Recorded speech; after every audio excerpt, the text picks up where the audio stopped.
अब संसद में इतनी शेरो शायरी हुई है तो मुझसे भी आप एक शेर सुन ही ले।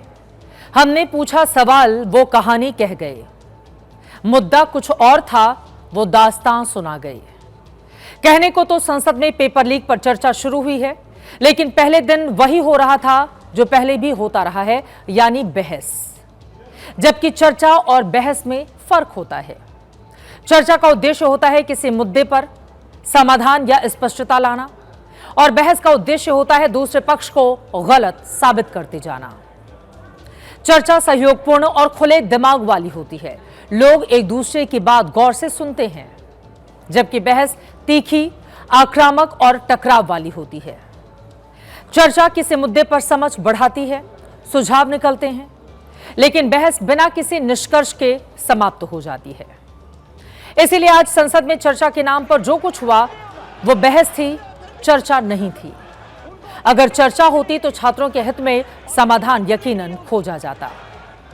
सत्ता पक्ष ये साबित करने में जुटा रहा कि पेपर लीक के खिलाफ पेश संशोधन बिल मोदी सरकार का माइलस्टोन है, जबकि विपक्ष ये साबित करने में लगा रहा कि ये सिर्फ दिखावे का ही बिल है।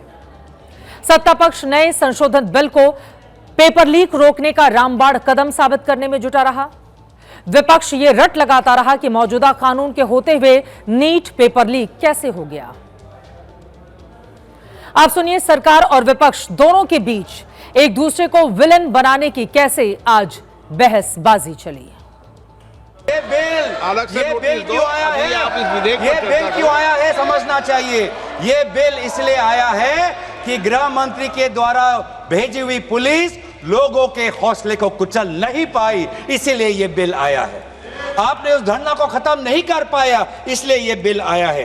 हमने देखा ना सिर्फ दिल्ली में, बिहार में आपने AK-47 का इस्तेमाल किया। ये नौबत है, ये नौबत है। आप देखिए, इस देश में आतंकवाद और नक्सलवाद ने दशकों तक हमें बहुत जुल्म दिए, बहुत जख्म दिए, और इन गहरे जख्मों से निजात दिलाने का काम भी मोदी सरकार ने किया। आतंकवाद और नक्सलवाद को जड़ से हमने ही खत्म किया है, और पेपर लीक्स की समस्या को भी जड़ से खत्म करने का काम करेंगे। जो लोग पेपर लीक के अंदर कसूरवार थे, माफिया हैं, उनको मिट्टी में मिलाने का काम नरेंद्र मोदी की सरकार करेगी। देश के युवाओं को आश्वस्त कराना चाहते हैं। विपक्ष का सवाल वाजिब है कि जब 2024 के कानून से पेपर लीक नहीं रुका तो 2026 के कड़े कानून से रुकने की क्या गारंटी है। घेरने के लिहाज से सवाल ठीक है, लेकिन छात्र जानना चाहते हैं कि इसे करेक्ट करने का विपक्ष के पास क्या कोई आइडिया है। अगर है तो फिर आज चर्चा में उसने दिया क्यों नहीं। 2024 के कानून में पेपर लीक पर अधिकतम 10 साल सजा का प्रावधान था। संशोधित बिल में भी अधिकतम 10 साल सजा ही है, लेकिन जुर्माना बढ़ाया गया है। 2024 के कानून में अधिकतम जुर्माना 1 करोड़ था। नए बिल में अधिकतम जुर्माना 10 करोड़ रुपए है। 24 के कानून में जांच का अधिकार पुलिस और केंद्रीय एजेंसियों के पास है। नए कानून में केंद्र सरकार पेपर लीक पर टास्क फोर्स बना सकेगी। 24 के कानून में पेपर लीक के खिलाफ जांच की कोई समय सीमा नहीं है, जबकि नए कानून के बाद 2 महीने में जांच पूरी करनी होगी। 2024 के कानून के तहत आरोपियों की सुनवाई सामान्य अदालतों में होती है। नए कानून में फास्ट ट्रैक कोर्ट में सुनवाई का प्रावधान होगा। 2024 के कानून में अदालतों के लिए फैसले देने की समय सीमा नहीं है, जबकि नए कानून के तहत कोर्ट के 3 महीने के अंदर कोर्ट को फैसला देना ही होगा। लेकिन विपक्ष का दावा है और उसका कहना है कि जब किसी को सजा ही नहीं होगी तो इससे क्या फर्क पड़ता है कि जुर्माना 1 करोड़ हो या फिर 10 करोड़। इस पर सरकार का कहना है कि उसने कम से कम कानून तो बनाया, अब दूसरी बार बना रही है। विपक्ष से तो इतना भी अपने वक्त पर नहीं हो पाया। अब यहां लॉजिक की लड़ाई अपनी जगह, लेकिन सवाल है कि इस बहस का आउटकम क्या है। इसे छात्र हित में कौन सा नया आइडिया मिला। ऐसा नहीं है कि चर्चा में किसी ने भी न्यू आइडियाज नहीं रखे। टीडीपी सांसद लावू श्री कृष्ण देवरायलू ने सरकार को 3 सुझाव दिए हैं। इनमें से एक था शिक्षा को गैर लाभकारी यानी नॉन प्रॉफिट बनाया जाए, ताकि शिक्षा कमाई का साधन नहीं बने। कोचिंग उद्योग पर लगाम लगाई जाए। उधर डीएमके के दयानिधि मारन ने 1 इंडिया 1 एग्जाम का विरोध किया। मारन ने नीट परीक्षा खत्म करके पुराना सिस्टम लाने का सुझाव दिया। पूछा कि क्या नीट से पहले देश में अच्छे डॉक्टर नहीं बनते थे। इन सुझावों से सहमति असहमति हो सकती है, लेकिन इन पर चर्चा की पूरी गुंजाइश है, क्योंकि पेपर लीक के पीछे संगठित पेपर माफिया और उनका कोचिंग संस्थानों से गठजोड़ भी इस पूरे मामले में बड़ी चिंता का सबब है। देश का जेनजी ऐसे ही आइडियाज चाह रहा था, न कि सियासी छींटाकशी। लेकिन पेपर लीक पर चर्चा में राजनेता ज्यादा वक्त अपने नंबर बढ़ाते हुए नजर आए। प्रियंका गांधी ने परीक्षा सुधारों के लिए बनी हाई लेवल कमेटी पर भी हमला बोला। कमेटी के एक सदस्य को उन्होंने टारगेट करते हुए क्या कहा, जरा वो भी सुनिए। ये उनके लिए सरकार के मजे लेने का मोमेंट था। इस नई कमेटी में तो एक एक्स आईबी चीफ, अरे फिर चिल्लाएंगे, एक एक्स आईबी चीफ, एक आईटी कंपनी के मालिक और एक गौमूत्र के विशेषज्ञ भी हैं।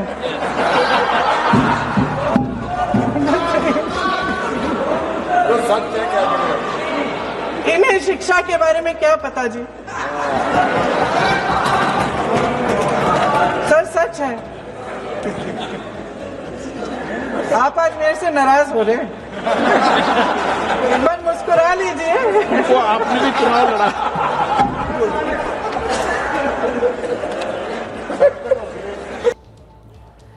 दरअसल प्रियंका गांधी ने जिन्हें गोमूत्र विशेषज्ञ कहा, वो आईआईटी मद्रास के निदेशक वी कामाकोटी हैं, जिन्होंने पिछले साल एक कार्यक्रम में गोमूत्र के फायदे गिनाए थे।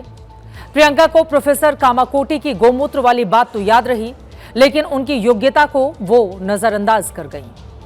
कंप्यूटर साइंस में पीएचडी प्रोफेसर कामाकोटी राष्ट्रीय सुरक्षा सलाहकार बोर्ड के सदस्य हैं। प्रोफेसर कामाकोटी को विज्ञान के क्षेत्र में कई प्रतिष्ठित राष्ट्रीय पुरस्कार मिल चुके हैं। कामाकोटी भारत सरकार की आर्टिफिशियल इंटेलिजेंस टास्क फोर्स के चेयरमैन रह चुके हैं। नेशनल स्टॉक एक्सचेंज और भारतीय रिजर्व बैंक की टेक्नोलॉजी कमेटियों में भी अपनी सेवाएं दे रहे हैं।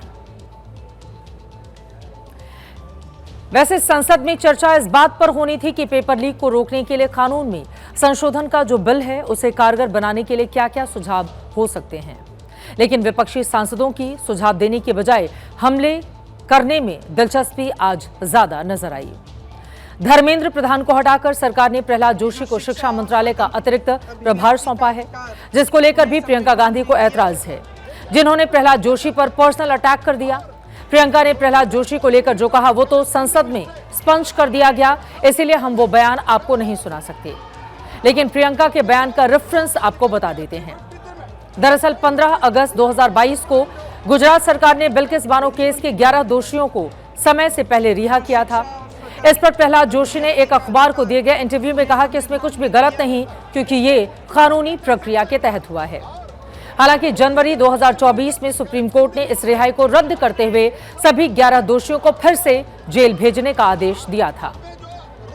प्रियंका गांधी ने इसी को लेकर प्रहलाद जोशी को घेरा तो सत्ता पक्ष ने हंगामा कर दिया। प्रियंका गांधी से माफी की मांग की गई। अभी हमारे वर्तमान नए शिक्षा मंत्री को जो उन्होंने टिप्पणी की, कैरेक्टर असैसिनेशन है एक तरीके से संसद में, और इस तरीके के भाषा हम उम्मीद नहीं करते हैं। मैं ये मानता हूं कि उनको क्षमा मांगना चाहिए सदन से। मैं माननीय सदस्य से आग्रह करूंगा कि बिना तथ्यों के हमें इस तरीके के सदन के पटल पर बात नहीं करनी चाहिए। जो प्रहलाद जोशी जी ने बिल्किस बानो के बलात्कारियों की रिहाई पर जो बयान दिए, उसका प्रमाण मैं आपको दे दूंगी, मैं भेज दूंगी, मैं ऑथेंटिकेट कर लूंगी। ऑथेंटिकेट करने दो सर, उनको ऑथेंटिकेट करने के लिए कहिए। प्रहलाद जोशी से पहले विपक्ष ने पूर्व शिक्षा मंत्री धर्मेंद्र प्रधान के इस्तीफे को लेकर भी सरकार को घेरा। दरअसल इस्तीफा देने के बाद जब धर्मेंद्र प्रधान संसद पहुंचे थे तो एनडीए सांसदों के बीच उनसे हाथ मिलाने की होड़ सी लग गई थी। नजारा कुछ ऐसा था जैसे किसी ऐसे शख्स का स्वागत किया जा रहा था जिसने बहुत बड़ी उपलब्धि हासिल कर ली हो। धर्मेंद्र प्रधान के सम्मान समारोह को लेकर सोशल मीडिया पर भी सवाल उठाए जा रहे थे। आज संसद में भी इसको लेकर विपक्षी सांसदों ने सवाल खड़े किए। शिक्षा मंत्री जी ने शर्मनाक परिस्थितियों में अपना इस्तीफा दिया और कल यहीं मकर द्वार पर जिंदाबाद के नारे चिल्लाते हुए क्या संसद में ऐसे स्वागत किया जैसे मानो कोई सुपरस्टार पहुंच गए हैं। जब भूतपूर्व शिक्षा मंत्री को मुकुट पहनाया जा रहा था, स्वागत हो रहा था उनका, तब महाराष्ट्र में एक परिवार पेपर लीक पीड़ित अपनी बेटी की आत्महत्या का शोक मना रहा। आपको किस बात का गौरव है, किस बात का अभिमान है? ये कौन सा अहंकार है? एक तरफ मातम है, दुख है, यहाँ फूल माला डाल रहे हैं। कोई आप पर कैसे यकीन करे? जिस मंत्री के तहत में 21 बच्चों ने अपनी जान गंवा दी, आत्महत्या की, जब उसने अपने मंत्री पद से इस्तीफा दिया, कल जब वो सदन में आए आपने उनको ऐसा माला पहनाया ताकि जैसे वो पाकिस्तान से जंग लड़के आए हैं। ये है उनकी सच्चाई। दुख लगता है। जब मंत्री जी लौटे हैं, मंत्री नहीं रहे, उसके बाद सदन के बाहर उनका स्वागत किया गया। अध्यक्ष महोदय, जो स्वागत हुआ उसके लिए हमें कोई शिकायत नहीं है, लेकिन माननीय सदस्यों को कितनी बड़ी राहत मिली होगी, कितने बड़े संकट से बचाया उन्होंने। एक प्रधान जी को हटा करके प्रधानमंत्री बचा लिया आपने। पूर्व शिक्षा मंत्री धर्मेंद्र प्रधान और नए शिक्षा मंत्री प्रहलाद जोशी दोनों पर विपक्ष सवाल उठा रहा है, लेकिन प्रधान हो या प्रहलाद, विपक्ष की बातों का ज्यादा लोड ये नेता नहीं ले रहे। धर्मेंद्र प्रधान अपने पद से इस्तीफा देने के बाद पहली बार अपने गृह राज्य ओडिशा पहुंचे, जहां भुवनेश्वर एयरपोर्ट पर उनके स्वागत में भारी भीड़ जुटी हुई दिखाई दी। ये तस्वीरें विपक्षी नेताओं को चिढ़ाने वाली हो सकती हैं, जो संसद परिसर में धर्मेंद्र प्रधान के स्वागत की तस्वीरें देखकर पहले से ही चिढ़े बैठे हुए हैं। एक वीडियो नए शिक्षा मंत्री प्रहलाद जोशी का भी वायरल हो रहा है, जिसमें वो अपने घर में बच्चों के पीछे भाग रहे हैं। वीडियो देखकर सोशल मीडिया पर लोग कह रहे हैं कि जेन जी के बाद अब जेन अल्फा के पीछे भागते शिक्षा मंत्री को भी देख लें।